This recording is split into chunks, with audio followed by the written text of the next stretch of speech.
Ya, ok. Ante todo, muy buenas noches, compañeros, doctores, muy buenas noches. Vamos a iniciar el tema de exposición del día de hoy, que es miopatías inflamatorias idiopáticas, a cargo de mi persona, Manuel Vega, R1 de Medicina Interna.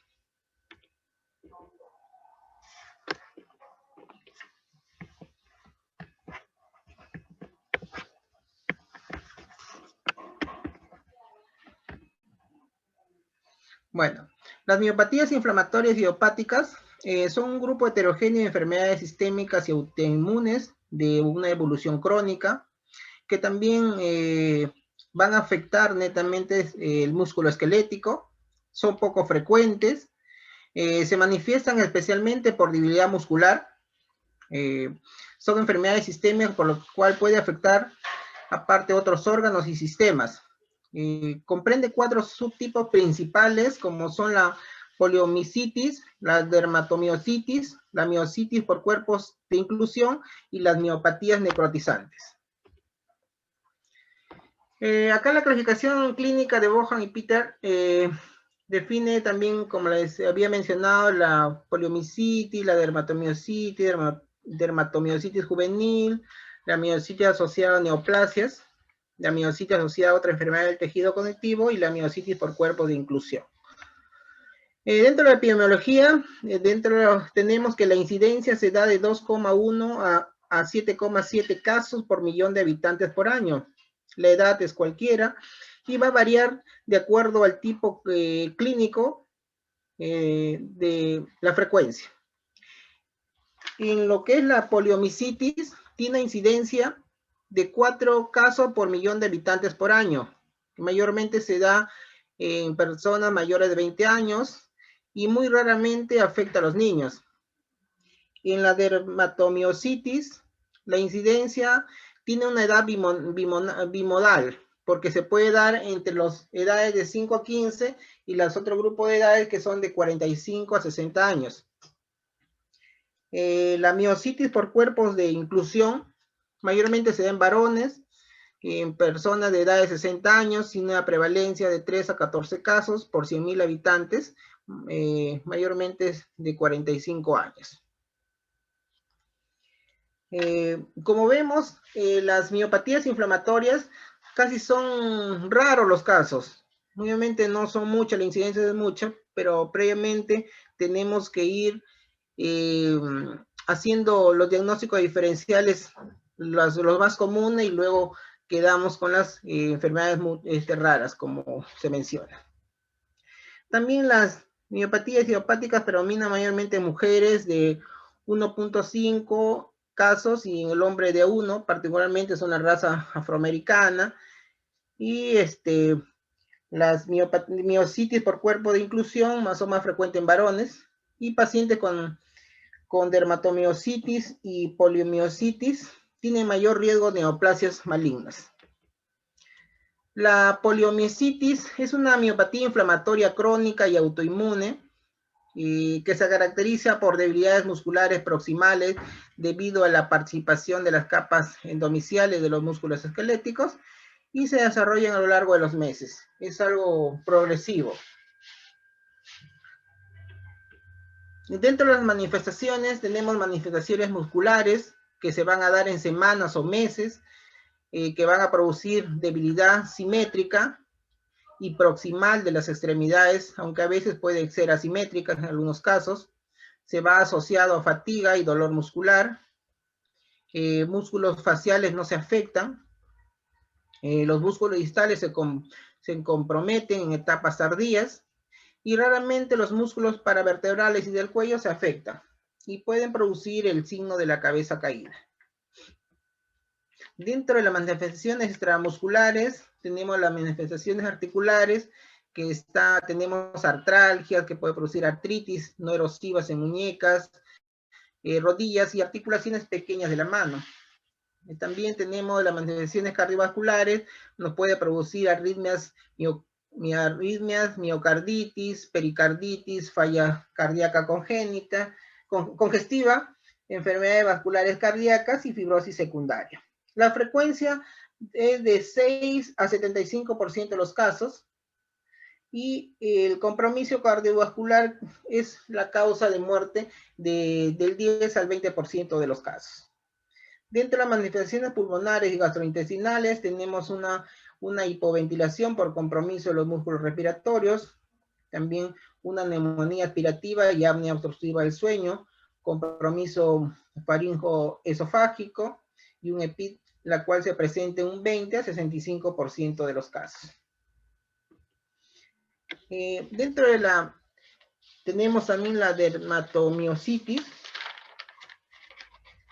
que se presenta mayormente con manifestaciones musculares, que son de debilidad muscular progresiva, subaguda, como la poliomielitis. Las manifestaciones extramusculares, tenemos las dermatológicas, que es patognomónicas, como son la erupción papular violácea en las articulaciones metacarpofalángicas e interfalángicas, como son las pápulas de Gottron, y la coloración púrpura de los párpados acompañado de un edema periorbital. Otros hallazgos también encontramos eritema en superficies extensoras, como el signo de Gottron, el eritema en cara, cuello y pecho, como es el signo de la B, o parte posterior del cuello y hombros, que es el signo del Char. También podemos encontrar hiperkeratosis de los dedos, dedo de carpintero o de mecánico, y la telangiectasis. Dentro de las manifestaciones cardiovasculares tenemos arritmia, insuficiencia cardíaca congestiva, tenemos miocarditis, pericarditis, angina y fibrosis. Y la afectación cardíaca asintomática es rara, pero hasta el 50% de los pacientes con dermatomiositis tendrán afectación asintomática.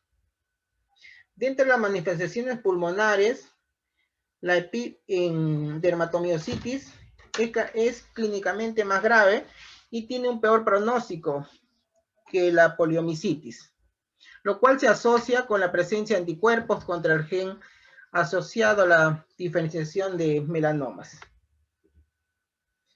La miositis por cuerpo de inclusión se va a caracterizar por una debilidad muscular distal, particularmente los flexores distales de los dedos y los cuádriceps.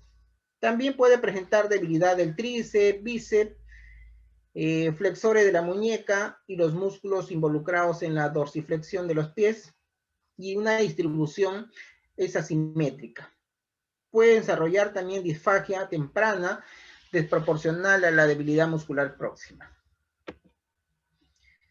También tenemos la miopatía necrotizante inmunológicamente mediada, que se va a caracterizar por debilidad muscular proximal moderada a severa, con un patrón similar a la poliomielitis y la dermatomiositis. Su inicio es agudo y subagudo, y se asocia con dolor muscular y niveles muy elevados de creatinina quinasa. Los pacientes pueden también referir dificultad para levantarse de una silla, subir las escaleras o levantar los brazos por encima de la cabeza. La respuesta al tratamiento no es buena y requiere un régimen de tratamiento de segunda y tercera línea. También tenemos la miopatía autoinmune asociado a estatinas, como son la debilidad muscular proximal simétrica. En pacientes tratados con estatinas, se asocia con la presencia de anticuerpos contra la hidroximetilglutaraíl coenzimas reductasa. También se asocia con una elevación marcada del CK durante la fase activa de la enfermedad, con más o menos valores mayores de 2.000 unidades internacionales en el 90% de los casos. También va a haber la aparición de síntomas que puede ocurrir poco tiempo después del inicio de la terapia con estatinas. En otros casos también se observa que pueden estar libres de efectos adversos por años antes de desarrollar el cuadro clínico. Los pacientes también de esta enfermedad persisten con debilidad luego de continuar las estatinas. También se ha descrito que las miopatías autoinmunes asociadas a anticuerpos anticuerpos HMG reducen pacientes, en pacientes que nunca han sido expuestos a estatinas. En estos pacientes suelen ser en pacientes más jóvenes y generalmente su respuesta al tratamiento es menor y constituye 1/3 de las personas con anti-HMG CoA reductasa positivo. Dentro del diagnóstico tenemos, el diagnóstico podemos verlo también por una parte serológica, que estas pruebas son útiles, pero el diagnóstico es netamente histopatológico. Las principales enzimas muscular sérica y la CK, que puede estar incrementado 50 veces en la dermatomiositis activa, entre 5 a 50 veces en pacientes con poliomiositis. Los valores pueden ser normales en niños y los valores de CK pueden utilizarse para seguimiento, pero deben correlacionarse con la evolución clínica del paciente. Otras enzimas que pueden ser alteradas son la aldolasa, el aspartato aminotransferasa y el lactato deshidrogenasa. También algunos biomarcadores sanguíneos como son interferón B, la interleuquina 17 y 23.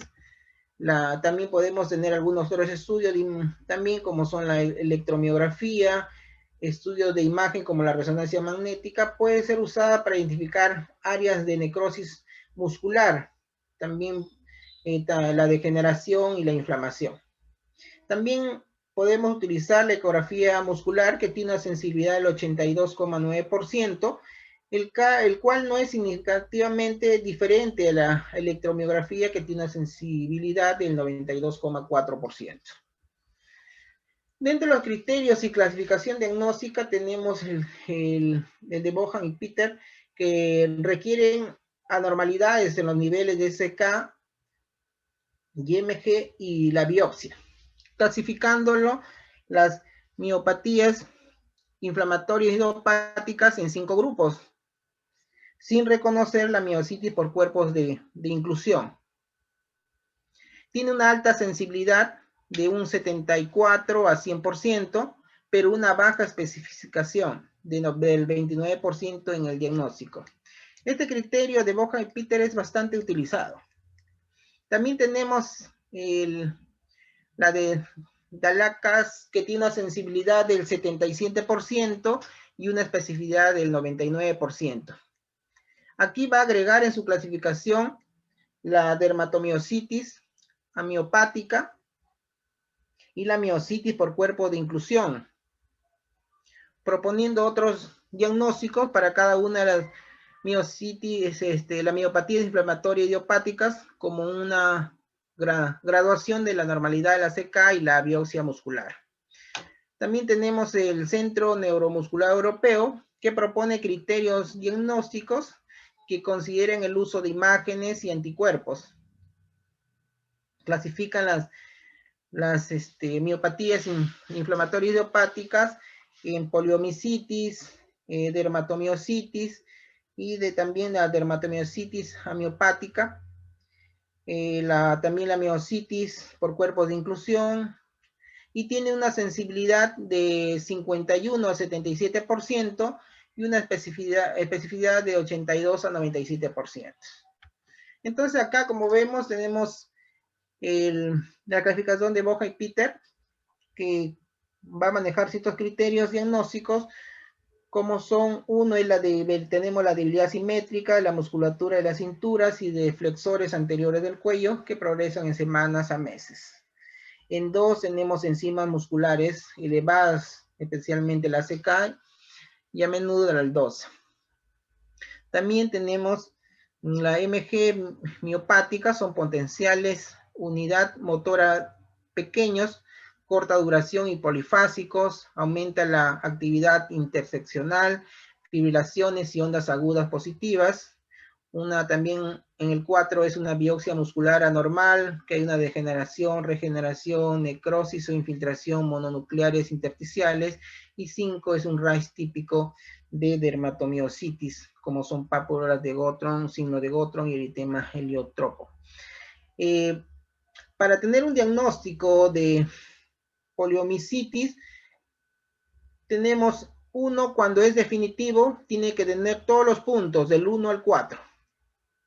Cuando es probable, es 3 puntos del 1 al 4. Y posible con 2 puntos que tiene que ser de los ítems del 1 al 4.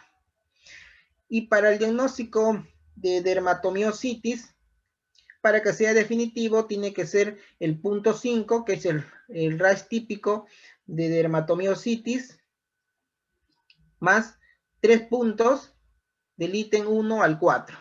Y probable es cuando es el punto 5 más 2 puntos de los ítems del 1 al 4. Y posible cuando es el punto 5 más un punto de los ítems del 1 al 4. Los criterios de Dalaska para poliomielitis y dermatomiositis, aquí tiene ciertos criterios que van a utilizar un poco lo que es la diferenciación con la biopsia muscular. Los criterios tenemos acá debilidad muscular miopática en la poliomielitis, definitivo si es positivo, probable también, como vemos en la imagen, en todos sí va a ser positivo, debilidad muscular miopática. En lo que es el criterio de electromiografía, en la poliomielitis es definitivo si hay un patrón miopático, probable también, pero la diferenciación va a haber en lo que es la dermatomiositis amiopática, que va a haber en la electromiografía, va a ser miopático o no específico. Y dentro de las enzimas musculares, vemos la diferenciación acá en lo que es en la dermatomiositis miopática, en lo que es probable, vamos a encontrar que va a estar alto las enzimas musculares, pero en la dermatomiositis amiopática está alto hasta 10 veces lo normal. Y en la poliomielitis, dermatomiositis, cuando es definitivo, encontramos hasta 50 veces en los valores normales. En la biopsia muscular, que es la diferenciación con la de otra, encontramos también otro criterio como son las lesiones dérmicas o calcinosis, que se encuentran solo presentes en la dermatomiositis miopática, que está presente en la dermatomiositis amiopática. Los diagnósticos diferenciales antes de diagnosticar una miopatía inflamatoria idiopática, tenemos que primero diferenciar con las distrofias musculares, con las miopatías metabólicas, con las miopatías endocrinas, con las enfermedades de las motoneuronas o unión mioneural y con también las miopatías por esteroides. Los tratamientos normalmente se inicia con lo que es glucocorticoides. Tenemos los esquemas, esquema 1, esquema 2, esquema 3. Dentro de los esquemas, acá tenemos el inicio del tratamiento. Cuando la enfermedad es de nueva aparición, podemos utilizar prednisona de 1 miligramo por kilogramo hasta 100 miligramos por día durante 4 a 6 semanas y se va a disminuir a días alternos. Y para el tratamiento para el cuerpo de inclusión como es la miositis, tenemos la terapia física, la participación que se han hecho en ensayos clínicos. Y cuando la debilidad al inicio es severo o que empeora rápidamente, se utiliza glucocorticoides intravenosos de 1000 miligramos por día durante de 3 a 5 días. Luego se cambia a un régimen oral, se va desescalando. Para el ahorro de glucocorticoides, si la condición del paciente responde a los glucocorticoides, se utiliza también la azatioprina, metotrexato, micofenalato y la ciclosporina. Y si la respuesta a los glucocorticoides es insuficiente, utilizamos la inmunoglobulina intravenosa, 2 gramos por kilogramo en dosis divididas durante un periodo de 2 a 5 días consecutivos. Y si la respuesta a los glucocorticoides y la inmunoglobulina intravenosa es insuficiente, se va a reevaluar y reconsiderar el diagnóstico, iniciando un tratamiento con rituximab. Si se vuelve a confirmar el diagnóstico, recomendar la participación en un ensayo de investigación, como ahorita se están haciendo varios estudios, porque casi, como es una enfermedad, digamos, un poco rara, se sigue investigando.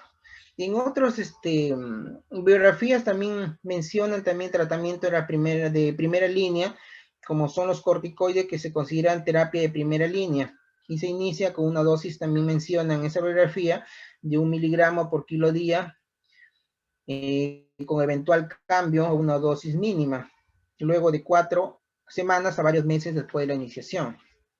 También mencionan que en los pacientes con enfermedades graves, tales como las enfermedades pulmonares intersticiales, disfagia o debilidad profunda, se puede iniciar con 1 gramo día de metilprednisolona endovenoso durante 3 a 5 días antes de cambiar a 1 miligramo kilo día de prednisona oral durante varios meses. Si el paciente no presenta mejoría después de 3 a 6 semanas de prednisona, o si el paciente recae mientras disminuye la dosis, se debe añadir un agente inmunosupresor de segunda línea. Y dentro de los tratamientos de segunda línea, como se menciona, se incluye la azatioprina y metotrexate, entre otros agentes utilizados. Se considera también el micofenalato de mofetilo, la ciclosporina y la ciclofosfamida. Esos tratamientos se reutilizan meses después de iniciar el tratamiento con corticoides que no responden a ese tratamiento, o como ahorradores de corticoides en pacientes con enfermedades rápidamente progresivas, insuficiente de músculos respiratorios, disfagia o afectación pulmonar intersticial. Y la conclusión es que puede sacar, después de haber leído miopatías idiopáticas, inflamatorias idiopáticas, es que las miopatías inflamatorias pueden debutar con cuadro clínico de un difícil diagnóstico. Como mencionamos, son enfermedades raras, la incidencia es que prácticamente es bajísima, y también recordar que pueden asociarse con otras enfermedades de tejido conectivo y con neoplasias, y el signo clínico guión es la debilidad muscular. En todos los pacientes se van a producir, en todas las miopatías se van a producir debilidad muscular. Y el compromiso muscular puede ser importante y aparecer en algunos sin compromiso muscular presente. La bibliografía que utilicé son 4 bibliografías que me pude guiar para poder hacer esta pequeña presentación. Gracias. Ok, Manuel, muchas gracias por tu exposición. No sé si hubiera alguna pregunta, algún comentario por parte de los presentes.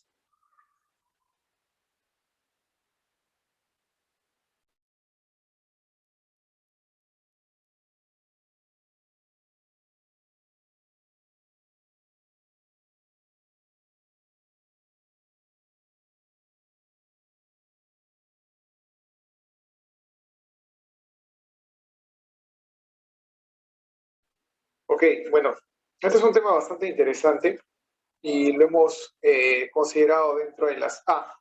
Víctor, ¿qué tal? Buenas noches. Adelante, Víctor. Buenos días, buenas noches. ¿Cómo es qué características? Ya he dicho que la debilidad muscular es común a todas, pero ¿tiene alguna característica la debilidad muscular para hacer otros diagnósticos? En todo caso, ¿cuál es identificar estas miopatías e ir poco a poco ir diferenciándolas? Víctor, discúlpame, no se te podía escuchar. Había bastante interferencia con tu audio.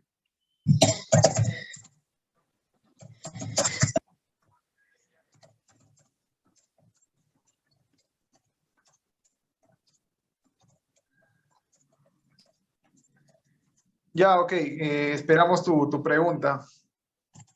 Escríbelo en el chat, no hay problema. Bueno, como decía, ¿no? Efectivamente nosotros hemos considerado este tema porque es una enfermedad, a ver, Vamos a leer la pregunta de Víctor, ¿ya? ¿Cuál es la característica de esta debilidad muscular que la hace diferente? Manuel, ¿cómo podemos nosotros, a través de la clínica, poder sospechar de una miopatía inflamatoria? ¿Cuál es el método diagnóstico más común? Te pregunta Víctor.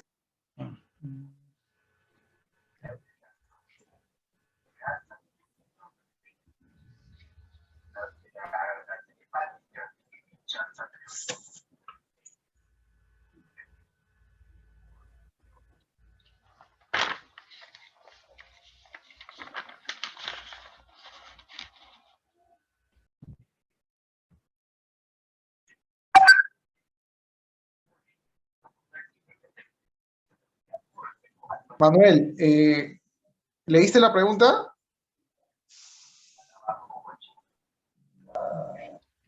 Doctor, disculpe, ¿podría repetirme? No lo he escuchado. Sí, ahora lo vuelvo a leer, ¿ya? Víctor pregunta, ¿cuál es la característica de esta debilidad muscular que la hace diferente? ¿Y cuál es el método diagnóstico común a estas? Entiendo que la pregunta se refiere a cómo podemos diferenciarlo clínicamente para poder sospechar de una miopatía, ¿no?, inflamatoria. O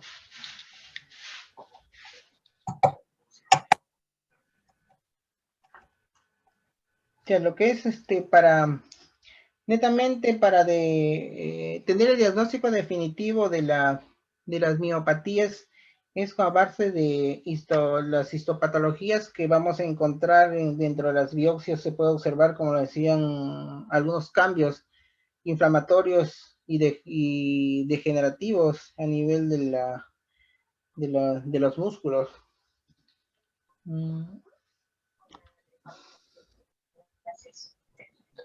Ya, pero ¿alguna característica que nos haga pensar o sospechar de una miopatía inflamatoria? ¿O cómo es la presentación clínica? ¿Cómo es el tipo, el patrón de debilidad muscular?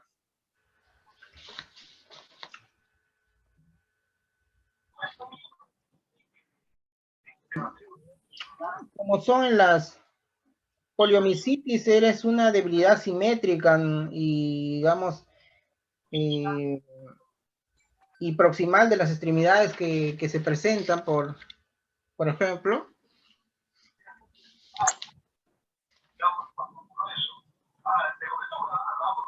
Y la dermatomiositis son una debilidad muscular progresiva, subaguda, que va, digamos, va deteriorándose al pasar las semanas o los meses, se va deteriorando. Pero como le decía, es una enfermedad poco común, rara, y primero se va haciendo el descarte con las, digamos, con enfermedades, diagnósticos diferenciales más comunes.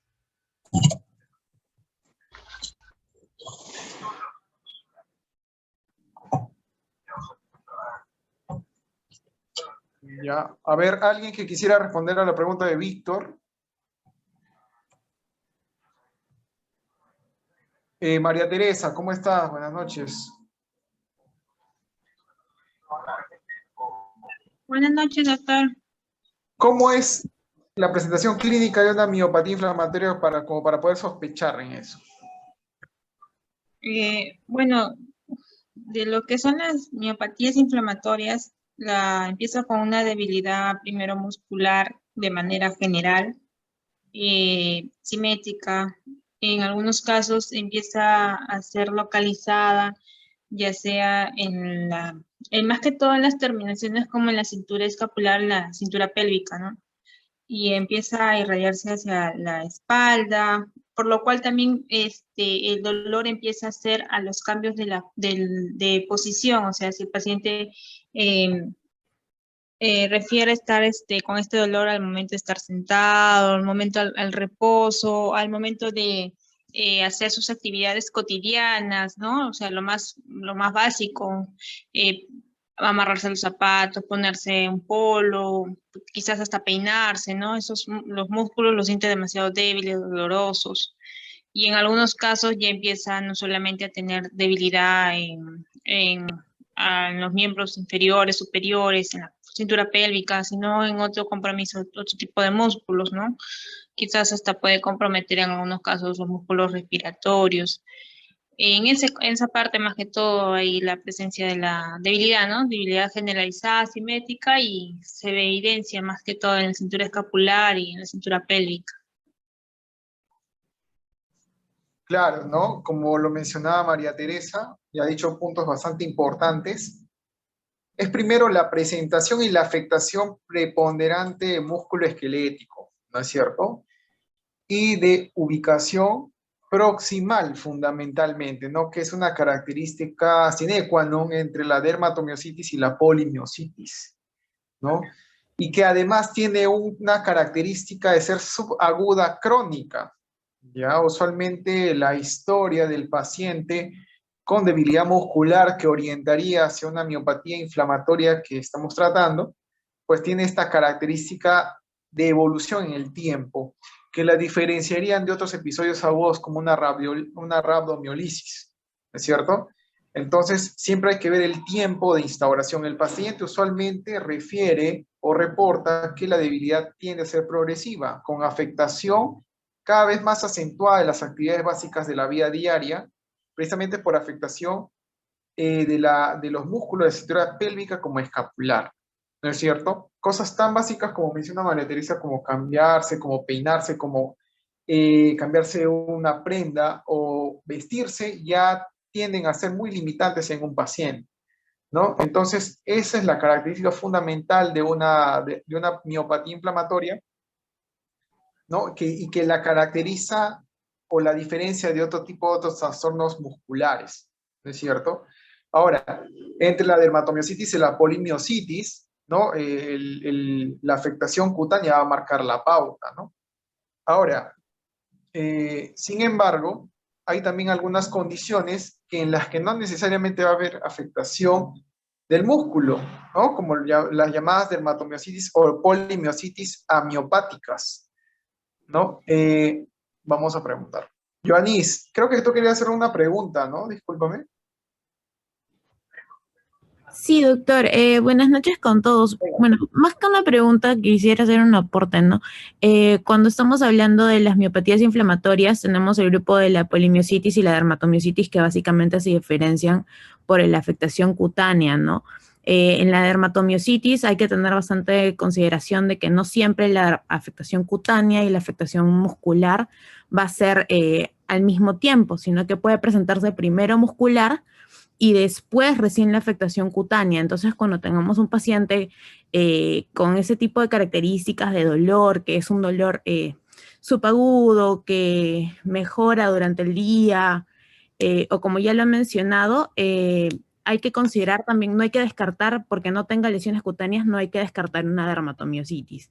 Lo otro es de que, bueno, esto se va a diferenciar de las miopatías por cuerpos de inclusión, que las primeras se presentan más que nada a nivel de cintura escapular y cintura pelviana, y que las otras pueden ser una distribución más irregular, ¿no? Incluso puede comenzar a nivel de las articulaciones más o las zonas más distales del cuerpo, que eso nos podría ayudar a diferenciar un poco.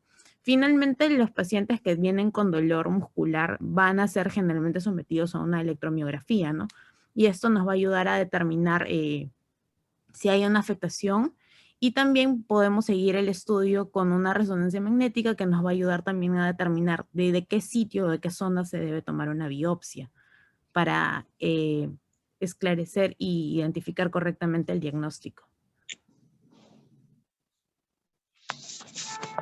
Así es, ok, Joanis, muchas gracias por tus aportes, ¿no?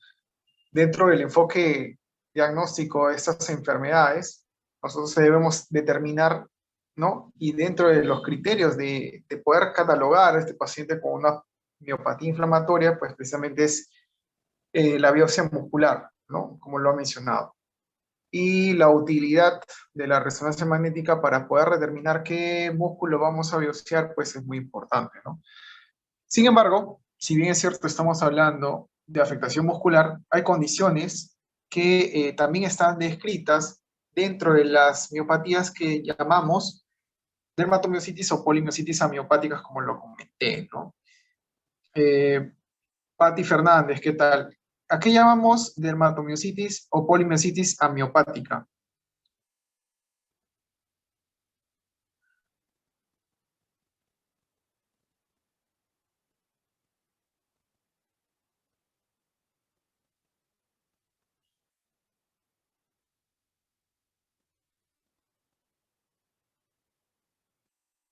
Ok, Pati, me parece que no está.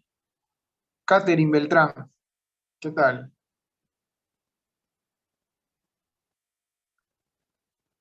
Buenas noches, doctor.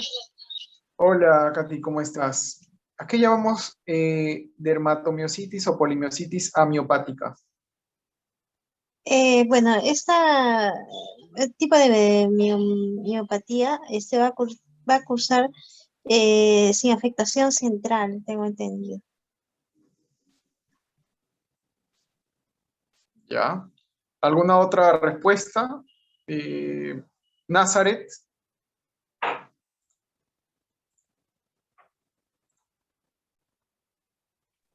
Sí, doctor.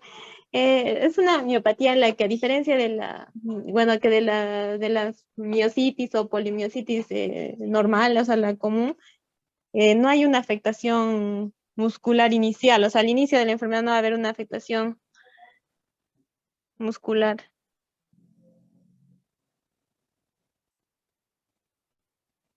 Manuel, ¿qué es dermatomiositis amiopática?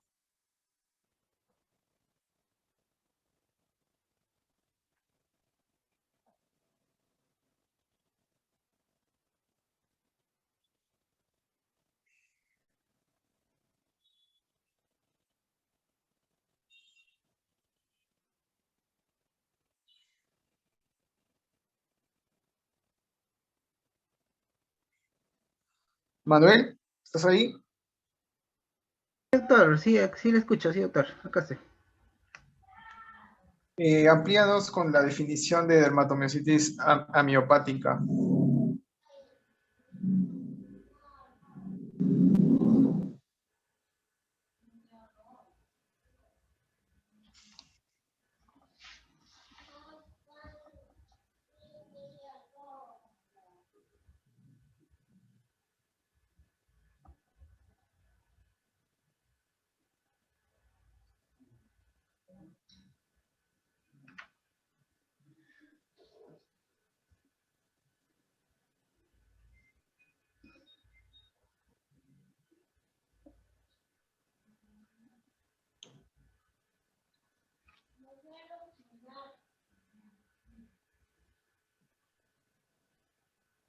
Manuel, ¿estás?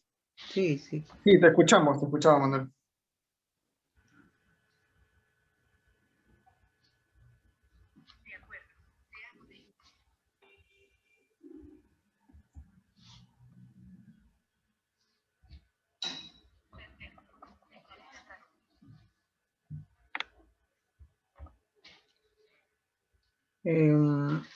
La dermatomiositis amiopática prácticamente es una variante de la dermatomiositis, donde que los pacientes van a tener manifestaciones cutáneas sin clínica. También puede haber una afectación muscular y también puede haber una evidencia de una afectación muscular. ¿Qué más? Pues, y también puede ser también que las pruebas no demuestran tampoco ningún grado de inflamación muscular durante más o menos 2 años de iniciado la enfermedad que puedan presentarse.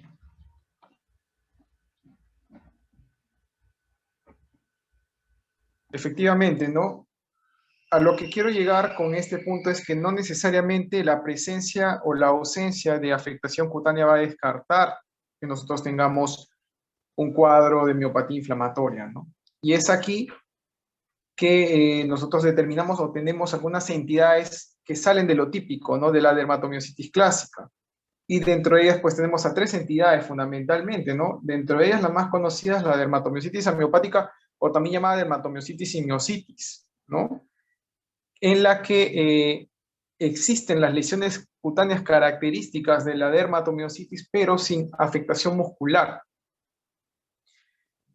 Sin embargo, se entiende que este fenómeno puede concluir finalmente a la presentación de una dermatomiositis clásica. Se cree y se considera que la ausencia o la falta de afectación muscular pudiera conferirle algún mejor pronóstico, ¿ya? Y una mejor respuesta al tratamiento inmunosupresor, ¿no es cierto? A diferencia de una dermatomiositis florida o clásica, ¿no? Es lo que llamamos la dermatomiositis sin miositis, y es un término que lo vamos a escuchar, ¿no? Con relativa frecuencia más que la dermatomiositis amiopática como tal, ¿no? Y así también tenemos otros términos como la dermatomiositis hipomiopática, ¿no es cierto? Que puede ser similar a la dermatomiositis amiopática, sin embargo, sí hay un compromiso muscular, pero no tan definida como una dermatomiositis clásica, ¿no es cierto? Y que por lo general la debilidad muscular puede preceder, ¿no? Hasta en 6 meses o 1 año a la aparición de la afectación muscular. ¿Ya? Entonces, el detalle es que esto va a considerarse un reto diagnóstico, ¿no es cierto? Entonces la sospecha tiene que ser alta y por lo tanto también ayudarnos de las manifestaciones cutáneas. Y posteriormente tenemos también a la dermatomiositis postmiopática, ¿no? En la que usualmente hay persistencia de síntomas cutáneos tras resolución de una enfermedad muscular. Es decir, primero puede preceder las afectaciones musculares. Sin embargo, pueden haber persistencia de las manifestaciones cutáneas a pesar del tratamiento, ¿no? Entonces son estas variantes que nosotros, si bien es cierto, no lo vemos con mucha frecuencia, pero también debemos tenerlo en cuenta, ¿no? Sin embargo, por sobre todo, nosotros debemos tener en claro muy en cuenta las manifestaciones clínicas de lo más típico para poder sospecharlo, ¿no? Y dentro de esta variedad, ¿no?, de manifestaciones clínicas cutáneas tenemos pues a la dermatomiositis, ¿no? Por ejemplo, a ver, Karina Tarazona, ¿cómo está? Buenas noches. ¿Cuáles son las manifestaciones cutáneas típicas en una dermatomiositis?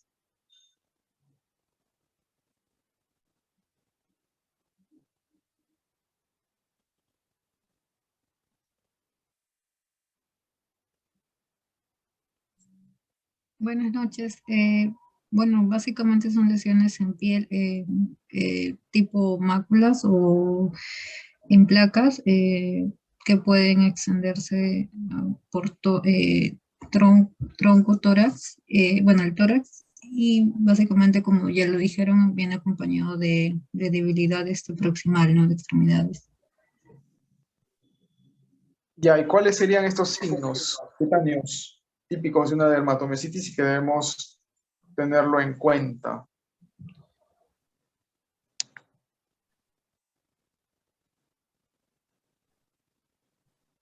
Tiene un nombre, no recuerdo, pero hay un nombre, un signo, me parece que hay un signo o una característica de ese nombre. Ya, ¿qué más? ¿Alguien que quiera complementar la información de Karina?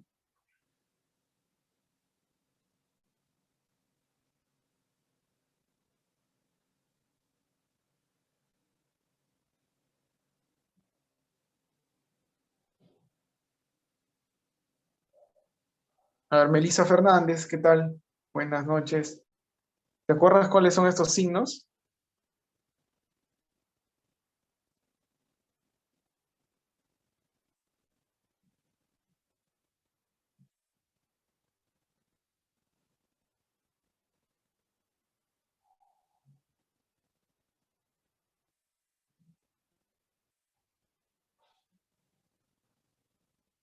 Ya. Manuel, ¿cuáles son los signos cutáneos típicos de la dermatomiositis?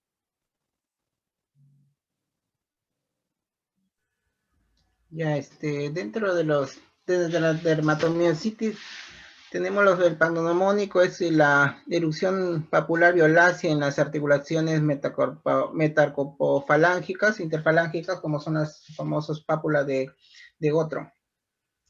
Y también la coloración púrpura en los párpados a veces que va acompañado de signos periorbitales.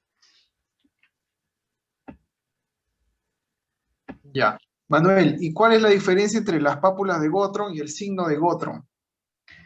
En el signo de Gottron va a haber un eritema mayormente que se va a estar en las superficies extensoras, por eso en las superficies extensoras es el signo de Gottron, y en la pápula de Gottron va a haber la erupción papular violácea en las articulaciones metacarpofalángicas e interfalángicas. Esa es la diferencia entre las pápulas de Gottron y los signos de Gottron.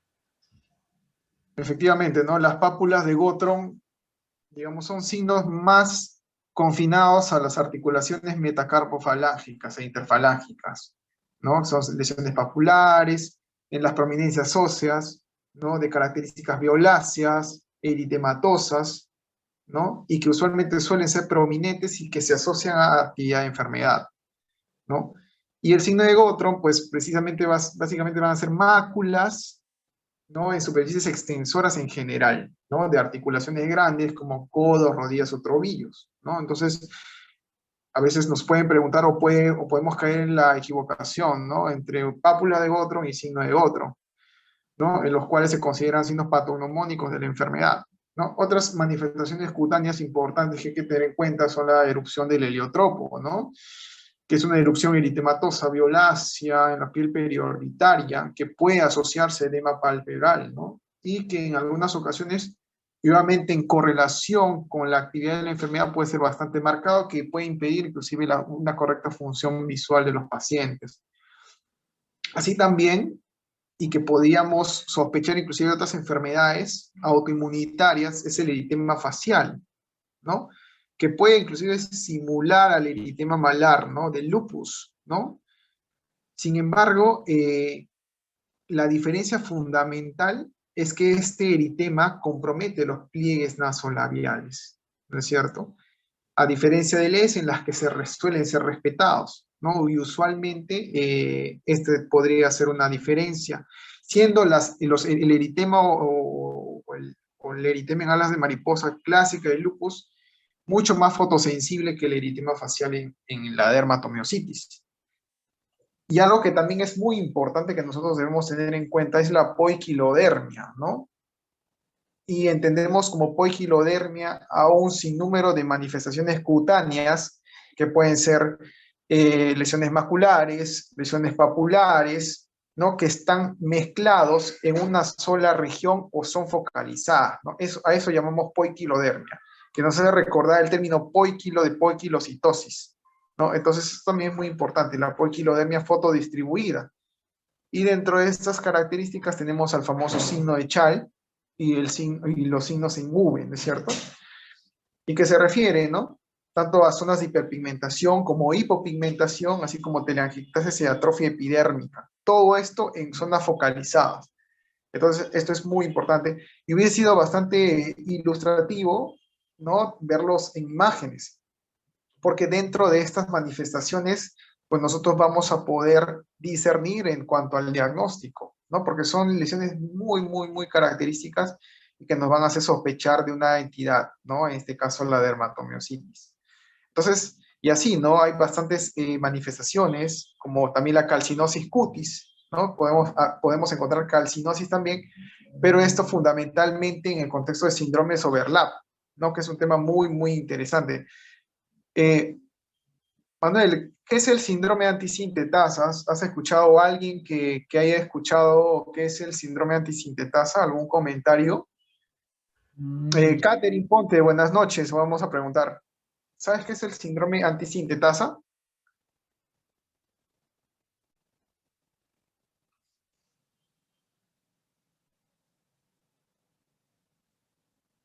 Hola, doctor, buenas noches. Hola, Catherine, ¿cómo estás? Bueno, acerca de la síndrome antisintetasa, de lo que recuerdo era más una patología que abarcaba varios órganos, varios sistemas que van a manifestar estos síntomas, que también está englobado el grupo de las miopatías, que aparte de ello, bueno, son las miopatías inflamatorias y está acompañado de la enfermedad pulmonar intersticial, que puede estar también acompañado de la patología articular. Generalmente los criterios diagnósticos no lo recuerdo, pero engloba las miopatías inflamatorias con patologías pulmonares y patologías articulares.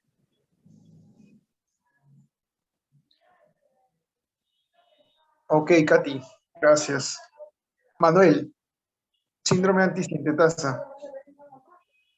¿Lo has escuchado? ¿Has revisado un poquito al respecto? Así, algo corto nomás, doctor, que lo mencionaban nomás como que pertenecía dentro de las enfermedades autoinmunitarias del grupo de las miopatías y se caracterizaba por una grave enfermedad pulmonar intersticial, como eran las que estaba dentro de las miopatías inflamatorias idiopáticas, como era la mano del mecánico, la artritis no erosiva, y el fenómeno de Rauner. Algo pequeño, no había más, no, lo único que pude encontrar, no encontré más. Algo que es bastante interesante dentro de las miopatías inflamatorias es la asociación con otras entidades, que puede ser con entidades autoinmunitarias, que es muy típico dentro de las enfermedades reumatológicas, a lo que llamamos síndromes de overlap, ¿no? Y que dentro de ellas tenemos a la enfermedad indiferenciada del tejido conectivo, por ejemplo, ¿no? Y también la asociación a enfermedades sistémicas. Y algo también que es muy interesante es la asociación, por ejemplo, a secundarismo, ¿no? En la que las miopatías van a comportarse como una manifestación paraneoplásica. Pero principalmente, ¿no? A colación de esta pregunta, nosotros debemos sospechar de un síndrome antisintetasa basándonos en 3 características clínicas, como bien Catherine ha mencionado. La presencia de artritis, la presencia de miositis y la presencia de enfermedad intersticial pulmonar, ¿no? Estas 3 entidades clínicas van a definir propiamente dichas al síndrome antisintetasa y que se caracteriza fundamentalmente por tener un anticuerpo típico, ¿no? Que es el anti-Jo1, que se diferencia de todo el perfil y el panel autoinmunitario de anticuerpos que definen a las miositis, porque hay muchísimos.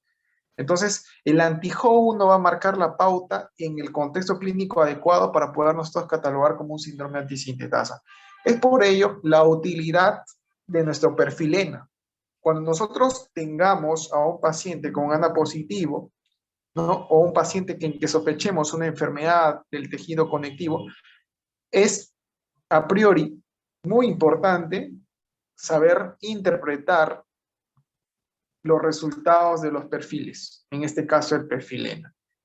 Y nuestro hospital tiene esa ventaja de poder dosar el perfil ENA, obviamente con un criterio clínico bastante sospechoso de una enfermedad o una entidad como la que estamos tratando, ¿no es cierto?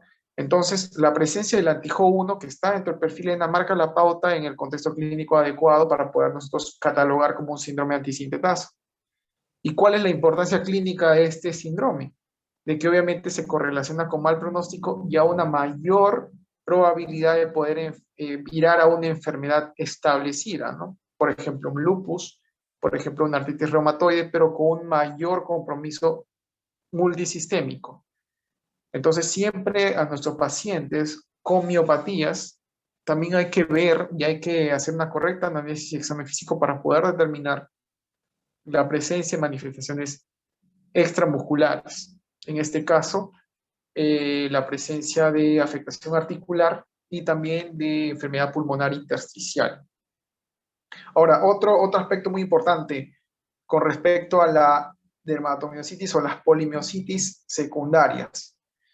¿Cuáles son las neoplasias más frecuentes asociadas con estas patologías musculares? ¿Alguien ha leído algún comentario? ¿En qué neoplasias podemos pensar ante un contexto de un paciente que viene por debilidad muscular?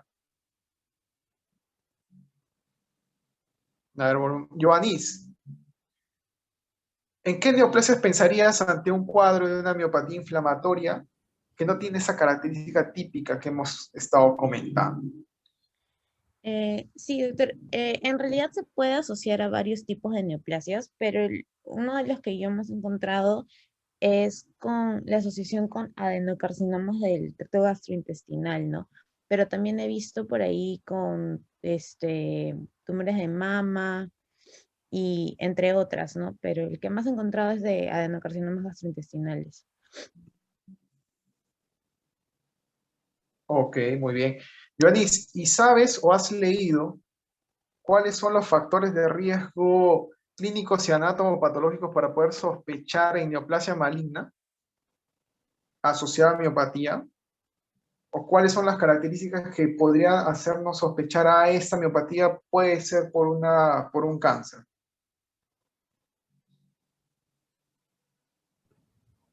Bueno, no, doctor, esa parte no la he revisado. Ok, muy bien. Manuel, ¿qué nos puedes hablar un poquito sobre miopatías secundarias a neoplasia maligna?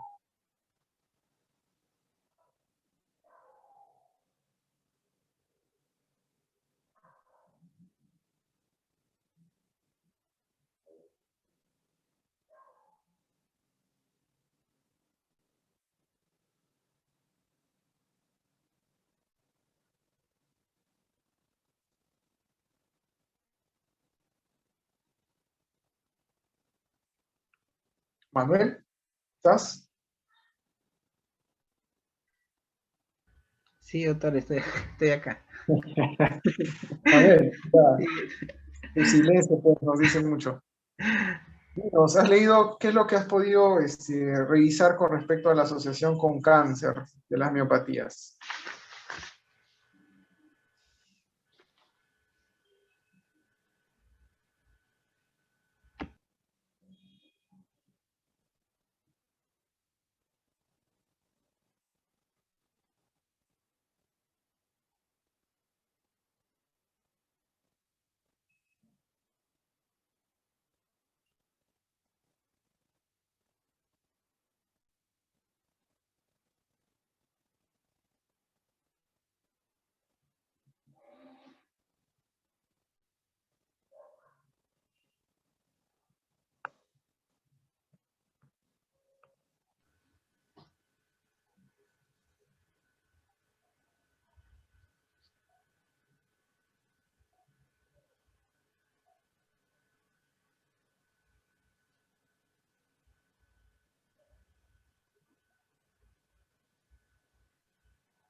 Ya bueno, hasta que Manuel nos responda. Es importante determinar, no siempre cuando nosotros tengamos a pacientes adultos mayores, pacientes que tengan una evolución torpe en cuanto a la progresión de la dermatomiositis, ¿no? Y que salgan un poco de de esa típica evolución subaguda que hemos comentado. Entonces siempre hay que sospechar en un secundarismo, ¿ya? Se dice que el 30% de las dermatomiositis que nosotros vemos se asocian a malignidad, ¿ya? ¿Y cuándo debemos sospecharlo? Fundamentalmente o clínicamente hablando, nosotros debemos sospecharlo primero cuando, ante cualquier cáncer, ¿no? Cuando tengamos un paciente de edad avanzada al inicio de la enfermedad. Manuel explicaba un poco la epidemiología de la incidencia de las miopatías inflamatorias y pues no es muy común que un paciente adulto mayor o de edad avanzada presente estas entidades, ¿no es cierto? Entonces, cuando nosotros tenemos un paciente con edad avanzada al inicio de la enfermedad, hay que sospechar que esto puede ser un paraneoplásico. Segundo, enfermedad cutánea grave, principalmente en estos pacientes y aquellos que presentan signo de Chal o necrosis cutánea, ¿no? Que hemos comentado. Pacientes con una expresión bastante marcada de la enfermedad, bastante marcada, que llame bastante la atención, que tenga una mala evolución y que tengan un signo de Chal, sobre todo, es la literatura más marcada, también debemos sospechar el secundarismo. Otro aspecto muy importante, la resistencia al tratamiento. Las miopatías inflamatorias tienen esta característica de responder, por lo general, a las primeras líneas de tratamiento que ha explicado Manuel, ¿no es cierto? a las terapias tanto inmunosupresoras como inmunomoduladoras. Sin embargo, los pacientes con miopatías secundarias a neoplasias o a secundarismo son fuertemente resistentes al tratamiento, ¿no? Además, antecedentes o historias previas de malignidad con riesgo de recaída, ¿no? En los pacientes. Por ejemplo, un paciente que ya se sabe que tiene una enfermedad neoplásica y que en ese interín pueda manifestarse o pueda hacer manifestaciones clínicas que orienten a una miopatía inflamatoria. Otro aspecto bastante importante es la ausencia de manifestaciones extrasistémicas o extramusculares, ¿no? Sabemos que dentro del síndrome antisintetasa que hemos mencionado, la presencia de estas tres características clínicas hacen muy orientativas a pensar en un cuadro autoinmune. Sin embargo, la ausencia de enfermedad pulmonar intersticial puede ser un factor clave para poder también sospechar de secundarismo. Y asimismo, la ausencia de anticuerpos específicos de miositis o aquellas asociadas a miositis, ¿no? Ausencia de anti-Jo1, anti-MI2. Es muy importante también la proporción, el porcentaje de los pacientes con miopatías inflamatorias que hacen ANA positivos, ¿no? Que en estos pacientes tampoco lo vamos a encontrar. Ahora, otro detalle también que nos hacen pensar o nos harían sospechar en una miopatía inflamatoria secundaria malignidad es, por ejemplo, en la biopsia muscular que no encontremos o no evidenciemos daño capilar. Usualmente la miopatía inflamatoria, dentro de la anatomía patológica podemos ver un infiltrado linfocitario bastante importante con endotelitis asociada. Entonces, en pacientes que tienen neoplasia maligna, este signo típico no lo vamos a encontrar. La necrosis cutánea, ¿no? La vasculitis leucocitoclástica cutánea, que es un hallazgo bastante atípico, que sí lo vemos en vasculitis, pero no lo deberíamos ver en miopatías, y en aquella entidad en que sí logremos encontrarla, pues debemos sospechar de malignidad, ¿no? Y otras manifestaciones que ya le hemos mencionado, ¿no? Como las manifestaciones cutáneas y las disfagias. Ahora, ¿cuáles son las neoplasias más comunes, ¿no? Como lo mencionó Ioannis, efectivamente es la del tracto gastrointestinal, pero por epidemiología, las neoplasias más frecuentes que se asocian a miopatías inflamatorias son las de tracto genitourinario, pacientes mujeres, cáncer de mama, cáncer de ovario, con manifestaciones musculares, hay que sospechar secundarismo. Secundariamente, páncreas y cáncer colorectal, ¿no? Entonces, eso también hay que tenerlo en cuenta, ¿no? Algunos linfomas también pueden conllevar como secundarismo a la presencia de dermatomiositis, pero más frecuentemente neoplasia del tracto genitourinario en mujeres, ¿no? Siendo ovario y siendo mama las entidades más frecuentes, y posteriormente o secundariamente las neoplasias del tracto gastrointestinal, en este caso páncreas y cáncer colorectal, ¿no? Entonces es muy importante nosotros descartar, ¿no? O asociar a un problema de fondo, ¿no? Entonces es muy interesante. Las miopatías inflamatorias son enfermedades bastante interesantes por lo sistémico que puede ser y además porque constituye un reto diagnóstico, ¿no? Ya Manuel ha explicado correctamente los criterios diagnósticos para poder determinar la presencia de miopatías inflamatorias y que dentro de ellas también es muy importante la electromiografía, ¿no? Manuel, ¿podríamos otra vez leernos los criterios diagnósticos de las miopatías inflamatorias, por favor, para que no se nos olvide? Ok.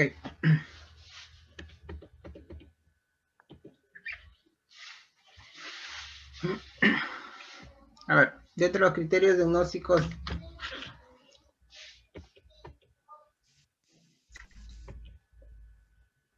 tenemos la de, mayormente la más usada, la de Bohan y Peter, que es, digamos, la más usada, que es también las primeras que aparecieron en consenso, donde se diferencian dentro de las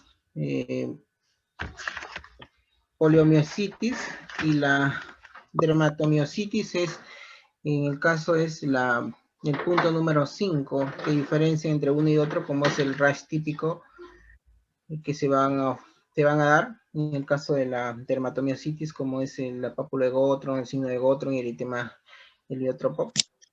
Quizás este es el criterio dentro de la clasificación de Bohan, es la que más se utiliza. Y dentro de los diagnósticos que también se puede utilizar la parte como es serológicas, las biopsias, electromiografía, algunos pueden utilizar resonancia magnética, entre otros.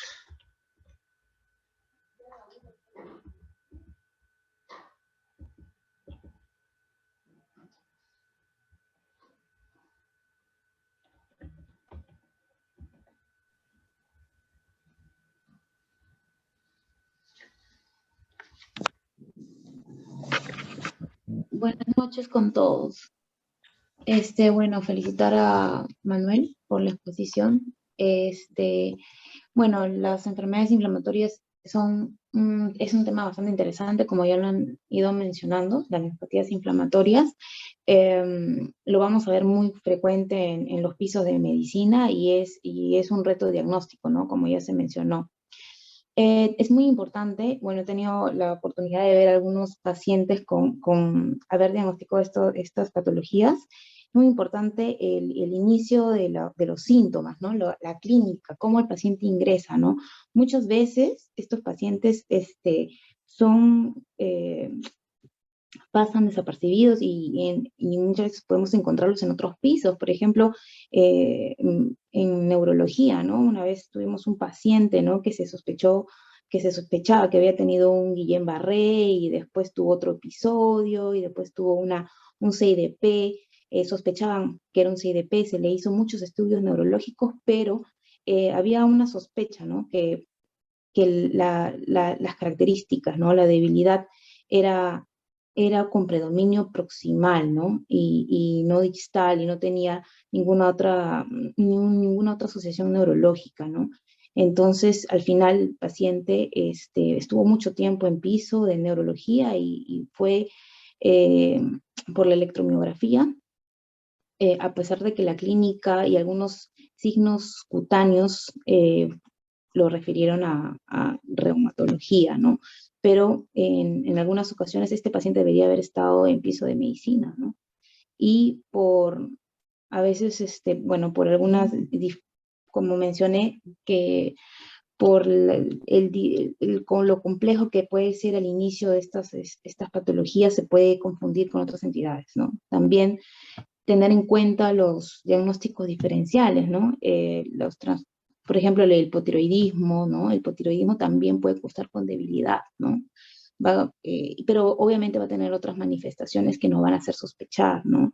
Algunas, como ya mencionó Manuel también, algunos pacientes que tienen, bueno, usadores de fármacos como las estatinas, los fibratos, pacientes que también tuve la oportunidad de conocer una paciente que tenía cáncer de mama y bueno, recibía quimioterapia y bueno, comenzó a tener manifestaciones cutáneas, ¿no? Un poco no tan patognomónicas como ya las conocemos, como ya la han descrito, pero tenían signos, ¿no? Y ya después comenzó a florecer la debilidad muscular, primero fue la debilidad muscular proximal con las características que ya fueron mencionadas, ¿no? El paciente tenía dificultad para levantarse de la silla, para subir escaleras, tenía dificultad para peinarse, cosas, ¿no? Cotidianas que se da cuenta y dice, no, hay algo, ¿no? Presentaba debilidad. Y después se fue progresando, comenzó a tener disfagia, dificultad para deglutir, ¿no? Y empezaron las otras manifestaciones, complicaciones también que pueden acompañar esta enfermedad, ¿no? Como las aspiraciones, la apnea del sueño también por debilidad de los músculos.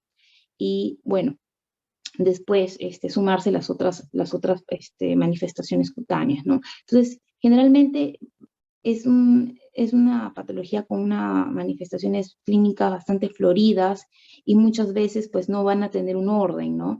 Y muchas veces, como no es agudo, ¿no?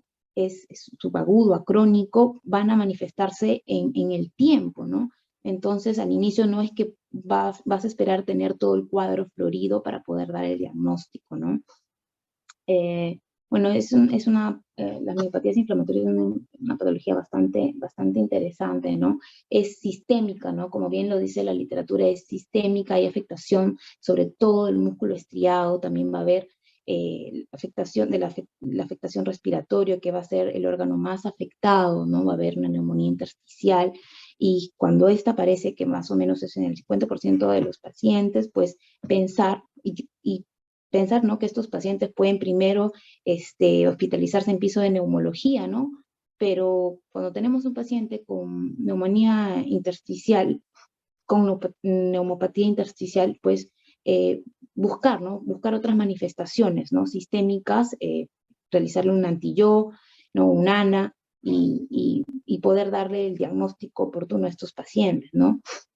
Y bueno, ¿qué otra afectación cardíaca también, ¿no? El paciente puede tener una miocarditis, puede progresar una miocardiopatía dilatada, ¿no? Que es más raro, pero también se puede ver, ¿no?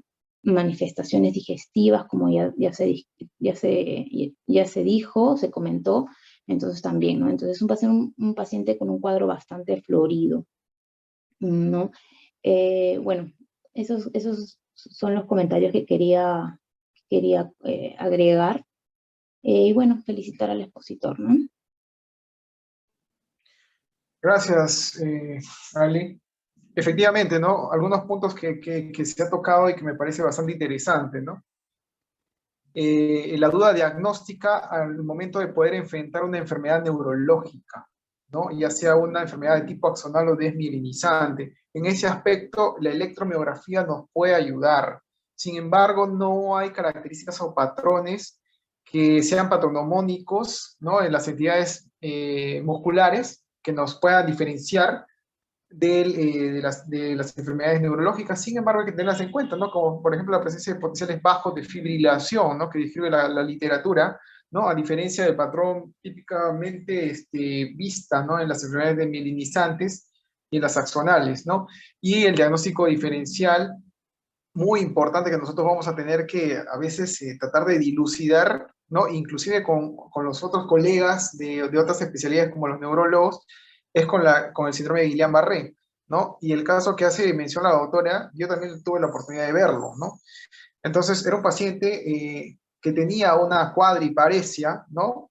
Y no por una afectación desmielinizante propiamente dicha, sino porque había mucha expresión de la enfermedad en la que la cintura pélvica y escápula están marcadamente afectados, y en el que esto condicionaban a esta dificultad del paciente de poder utilizar sus extremidades, y que asemejaba a una cuadriparesia, ¿no?, que se le atribuía en aquel momento en el piso de neurología